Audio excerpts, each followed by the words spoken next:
गेले 2 ते 3 दिवस कॉक्रोच जनता पार्टी नावाचा नवा पक्ष सोशल मीडियावर धुमाकूळ घालतोय. म्हणजे या पक्षाचे फॉलोअर्स हे अतिशय वेगानं वाढतात आणि त्यांनी भाजपला सुद्धा फॉलोअर्सच्या बाबतीत मागं टाकलेलं आपल्याला बघायला मिळतं.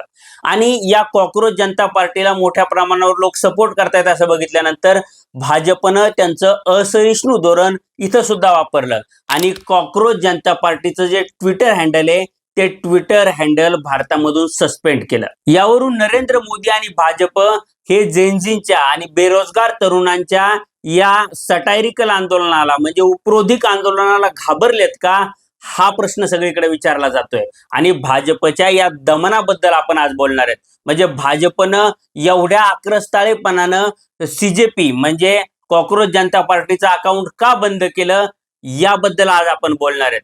आणि भाजपच्या या असहिष्णू धोरणाचा नेमका परिणाम काय होऊ शकतो ते सुद्धा मी तुम्हाला सांगणार आहे. सोबतच हे कॉक्रोच जनता पार्टीचं अकाउंट बंद करताना सरकारनं नेमकी काय कारणं दिली आहेत ते सुद्धा मी तुम्हाला सांगणार आहे. आणि या व्हिडिओच्या शेवटापर्यंत भारताची लोकशाही एका क्रिटिकल परिस्थितीमध्ये किंवा इथून एक चांगला टर्न सुद्धा येऊ शकतो किंवा वाईट टर्न सुद्धा येऊ शकतो अशा वळणावर उभी आहे हे तुमच्या लक्षात येईल. त्यामुळे हा व्हिडिओ तुम्ही अतिशय शेवटपर्यंत पहा आणि व्हिडिओ शेवटपर्यंत पाहिल्यानंतर परिस्थितीचं नेमकं गांभीर्य काय हे तुमच्या लक्षात येईल. व्हिडिओ पूर्ण बघून झाल्यानंतर मोदी सीजेपीला म्हणजे कॉक्रोच जनता पार्टीला घाबरलेत असं तुम्हाला वाटतं का, हे मला कमेंट बॉक्समध्ये सांगा. सोबतच तुम्ही जर अजूनपर्यंत लॉजिकल सिद्धांत आपल्या युट्यूब चॅनलला सबस्क्राईब केलं नसेल तर आधी आपल्या चॅनलला तेवढं सबस्क्राईब करा. तर एका सुनावणी दरम्यान भारताचे सरन्यायाधीश असलेल्या सूर्यकांत यांनी बेरोजगार तरुणांना किंवा जे तरुण मीडियामध्ये सोशल मीडियामध्ये व्यक्त होण्याचा प्रयत्न करतायत किंवा जे ह्युमन राईट ऍक्टिव्हिस्ट आहे या सगळ्या लोकांना परजीवी म्हणजे पॅरासाइट किंवा कॉक्रोच असं म्हटलं. आणि यामुळं जेनझी असतील किंवा जे तरुण असतील जे नोकरीच्या शोधात आहेत किंवा ज्यांना नोकऱ्या मिळणं कठीण झालंय आणि त्या फ्रस्ट्रेटेड तरुणांमध्ये एक प्रकारचा रोष आपल्याला बघायला मिळाला. एकीकडे मोदी सरकारनं 2 कोटी नोकऱ्यांचं जे आश्वासन दिलं होतं ते आश्वासन ते पूर्ण करू शकत नाहीयेत. आमचं शिक्षण पूर्ण झालंय, शिक्षणाला मोठ्या प्रमाणावर खर्च झालाय, आम्हाला सेटल होण्याचं जे वय आहे ते दिवसेंदिवस वाढत चाललंय आणि तरीही चांगल्या प्रकारच्या नोकऱ्या चांगल्या प्रकारचा रोजगार आम्हाला मिळत नाही. आणि यावर भारताच्या सरन्यायाधीशांनी आम्हाला कॉक्रोच किंवा पॅरासाइट म्हणणं हे म्हणजे जखमेवर मीठ चोळण्यासारखं आहे असं या तरुणांना वाटलं. आता या तरुणांचा यामुळे संताप झाला आणि या संतापातून अभिजित दिपके नावाच्या एका तरुणानं कॉक्रोच जनता पार्टी नावाचा एक पक्ष काढला. म्हणजे हा पक्ष काही नोंदणीकृत नाहीये किंवा त्याचं कुठं रजिस्ट्रेशन झालेलं नाहीये. फक्त सोशल मीडियावर म्हणजे इंस्टाग्राम असेल, फेसबुक असेल किंवा ट्विटर असेल या ठिकाणी त्याने कॉक्रोच जनता पार्टी नावाचा पक्ष काढला आणि या पक्षाचा जाहीरनामा सुद्धा त्यांनी प्रकाशित केला आणि अतिशय उपरोधिकपणे त्यानं सरकारला काही प्रश्न विचारले. म्हणजे या जाहीरनाम्याच्या माध्यमातून ते प्रश्न त्यानं उपस्थित करण्याचा प्रयत्न केला. आता त्यांचा जाहीरनामा काय ते एक एक करून आपण समजून घेऊ आणि तो भाजपला आणि न्याय व्यवस्थेला कसा टोल आहे हे मी तुम्हाला समजून सांगणार आहे. तर त्यांच्या जाहीरनाम्यातली पहिली गोष्ट काय तर लोकसभेच्या जागा न वाढवता महिलांना कॅबिनेट मंत्रिपदांमध्ये 50% आरक्षण आम्ही देऊ. म्हणजे सरकारनं नारी शक्ती विधेयक आणलं आणि जागा वाढवून नंतर महिलांना आरक्षण देण्याचा मुद्दा त्यांनी मांडला. यातून भाजपचे जे सिटिंग खासदार आहेत या खासदारांना धक्का न लागता महिलांना आरक्षण मिळावं असा भाजपचा हेतू होता अशी चर्चा भारतामध्ये झाली. आणि यालाच अभिजित दिपकेनं मॉक केलंय आणि आम्ही संसदेच्या म्हणजे लोकसभेच्या जागा न वाढवता महिलांना कॅबिनेट मंत्रिपदांमध्ये 50% आरक्षण देऊ असं त्यानं म्हणलंय. म्हणजे हा भाजपला एक प्रकारे टोला होता. कॉक्रोच जनता पार्टीच्या जाहीरनाम्यात असलेली दुसरी गोष्ट म्हणजे कोणत्याही सरन्यायाधीशाला रिटायरमेंट नंतर राज्यसभेची जागा दिली जाणार नाही.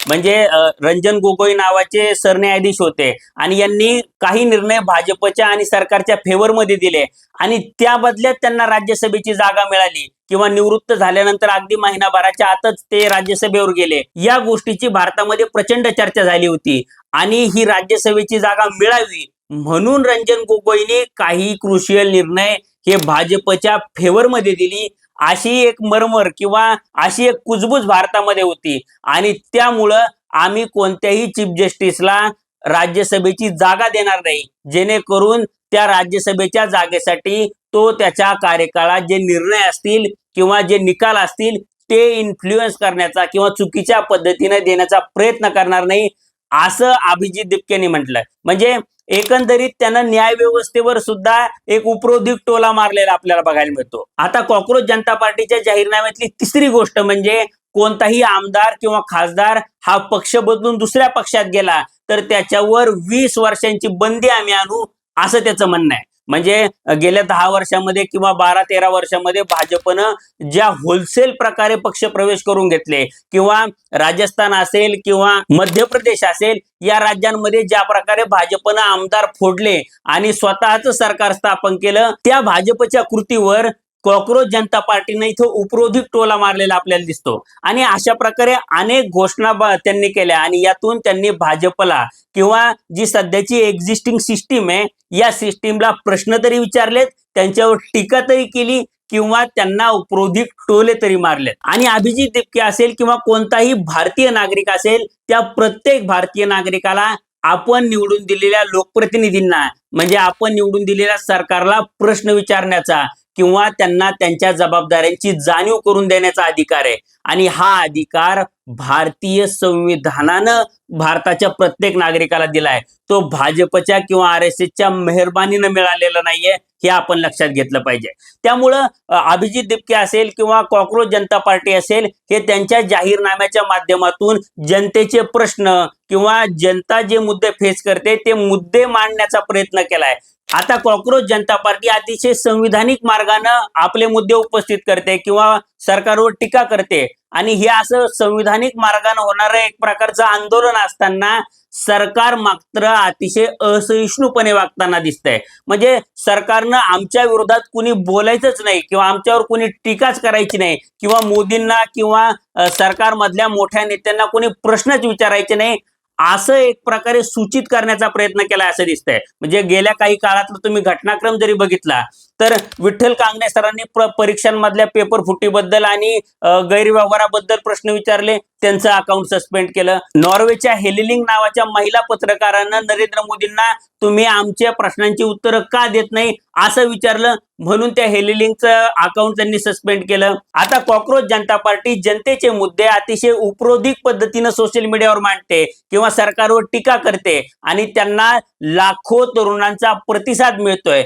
आणि हा प्रतिसाद मिळत असल्यामुळं भाजपचे पुन्हा एकदा धाबे दणाणलेत आणि आमच्यावर कसं काय तुम्ही प्रश्न विचारू शकता, अशा आविर्भावामध्ये भाजपनं त्यांचं अकाउंट सस्पेंड केलं. म्हणजे मोदी सरकार असेल किंवा कोणतंही सरकार असेल, हे जनतेनं निवडून दिलेलं सरकार असतं, म्हणजे जनतेच्या मतावर बनलेलं सरकार असतं आणि जनतेनं आपला राज्यकारभार बघण्यासाठी ट्रस्टी म्हणून सरकारला निवडून दिलेलं असतं. पण सरकार ट्रस्टी म्हणून न वागता मालक म्हणून वागतं की काय, अशी परिस्थिती निर्माण झाली. म्हणजे आमच्या विरोधात कोणी बोलायचं नाही, आमच्या पक्षाच्या विरोधात कोणी बोलायचं नाही, आमच्या विचारधारेच्या विरोधात कोणी बोलायचं नाही. म्हणजे विचारधारेच्या विरोधात बोललं म्हणून लावंडे सरांना अटक झाली आणि त्यांना काल ताब्यात घेऊन पोलीस वाघोलीला घेऊन गेले. या सगळ्या गोष्टी घडत असताना जर जनतेचा जो आवाज आहे किंवा जनतेचा जो रोष आहे ते भाजप अशाच प्रकारे दाबत राहिलं किंवा सरकारी यंत्रणेचा वापर करून त्या गोष्टी त्यांनी अशा प्रकारे दाबल्या तर एक दिवस नेपाळ सारखा किंवा बांगलादेश सारखा स्फोट सुद्धा भारतामध्ये होऊ शकतो आणि या स्फोटामधून जेनजी किंवा बेरोजगार तरुण हे रस्त्यावर सुद्धा उतरू शकतात, हे आपण लक्षात घेतलं पाहिजे. त्यामुळे मोदी सरकारनं अतिशय लोकशाही पद्धतीनं आणि अतिशय स्पोर्टिंगली या गोष्टी घेतल्या पाहिजेत आणि बेरोजगार तरुणांचा असेल किंवा वैचारिक विरोधकांचा असेल, यांचा संविधानिक अधिकार हा मान्य केला पाहिजे आणि फक्त मान्यच केला नाही पाहिजे तर त्यांना त्यांची भूमिका आणि त्यांना त्यांचे मुद्दे टीका या गोष्टी मांडण्याचा अधिकार दिला पाहिजे. आणि त्यांचे मुद्दे जरी आम्हाला पटत नसले तरीही त्यांना ते मांडण्याचं स्वातंत्र्य आहे आणि ते स्वातंत्र्य वातावरणामध्ये या गोष्टी मांडू शकतात हे दाखवून दिलं पाहिजे. आणि यातून जनतेचा रोष हा कमी होऊ शकतो. कारण की कॉक्रोच जनता पार्टीला जे लाखो फॉलोअर्स मिळालेत ते याच देशातले आहेत. म्हणजे कॉक्रोच जनता पार्टी त्यांच्या जाहीरनाम्यामध्ये जे मुद्दे मांडते ते मुद्दे या तरुणांना आणि या लोकांना पटलेत म्हणून त्यांनी त्यांच्या अकाउंटला फॉलो केलं किंवा त्यांनी कॉक्रोच जनता पार्टीची मेंबरशिप घेतली. म्हणजे कुठंतरी तरुणांना रोजगार मिळत नाहीयेत, त्यांचं सेटल होण्याचं वय वाढतंय आणि त्यांच्यामध्ये एक प्रकारचा रोष निर्माण होतोय. म्हणजे राजकीय व्यवस्था आपलं कायम दमन करते असा विचार जर जेनजीमध्ये निर्माण झाला किंवा ही व्यवस्था आपली नाहीये, ही व्यवस्था स्वतःच्या फायद्यासाठी चालवली जाते, असं जर जेनजींना आणि बेरोजगार तरुणांना वाटलं तर नेपाळ सारखी परिस्थिती निर्माण होऊ शकते. हे आपण कायम लक्षात ठेवलं पाहिजे. म्हणजे नेपाळमध्ये आणि बांगलादेशमध्ये काय वेगळं झालं किंवा जे 2-4 ठराविक सरकारी पक्ष आहेत, हे सरकारी पक्षच त्यांच्या सत्ताकारणासाठी भांडत असतात आणि ते आपल्या हितासाठी म्हणजे आपल्या नोकऱ्यांसाठी असेल किंवा आपल्या मौलिक अधिकारांसाठी असेल किंवा आपल्या देशाच्या विकासासाठी असेल, या कोणत्याच मुद्द्यासाठी भांडत नाहीत. सत्ता हाच त्यांचा अग्रक्रम आहे आणि ते फक्त सत्तेच्या भोवती फिरत असतात. त्यांना लोकांचं घेणं देणं नाहीये, अशी भावना तरुणांमध्ये निर्माण झाली आणि त्यामुळे नेपाळचे तरुण हे रस्त्यावर उतरले. हे आपण लक्षात घेतलं पाहिजे. त्यामुळे आपल्या सरकारनं किंवा आपल्या सगळ्या राजकारण्यांनी जेनझींच्या किंवा बेरोजगार तरुणांच्या या संतापाचा कडेलोट न होऊ देता आणि नेपाळ सारखी परिस्थिती न येऊ देता अगदी डेमोक्रॅटिक पद्धतीनं म्हणजे लोकशाही पद्धतीनं जनतेचे हे मुद्दे समजून घेतले पाहिजेत आणि त्याच्यावर काम करायला सुरुवात केली पाहिजे आणि ती सिंपती दाखवली पाहिजे, ती सहिष्णुता दाखवली पाहिजे आणि जनता हीच मालक आहे हे अधोरेखित करण्याचा प्रयत्न केला पाहिजे. म्हणजे जनतेनं जे ट्रस्टी निवडून दिले त्या ट्रस्टीनी मालक न होण्याचा प्रयत्न केला पाहिजे आणि त्यातून आपण आपल्या देशामध्ये केओस होण्यापासून टाळू शकतो, हे लक्षात घ्या. आता मी सांगितलेलं हे सगळं विश्लेषण ऐकल्यानंतर नरेंद्र मोदी आणि भाजप हे कॉक्रोच जनता पार्टीच्या पॉप्युलरिटीला घाबरलेत असं तुम्हाला वाटतं का? आणि मोदी सरकारनं जनतेचे प्रश्न समजून घेण्यासाठी किंवा जेनझींचा जो रोष आहे तो रोज समजून घेण्यासाठी नेमकं काय केलं पाहिजे असं तुम्हाला वाटतं, हे सुद्धा मला कमेंट बॉक्समध्ये सांगा. व्हिडिओ आवडला असेल तर व्हिडिओला लाईक करा आणि असेच नवनवीन व्हिडिओ पाहण्यासाठी लॉजिकल सिद्धांत आपल्या युट्यूब चॅनलला सबस्क्राईब करायला विसरू नका. धन्यवाद.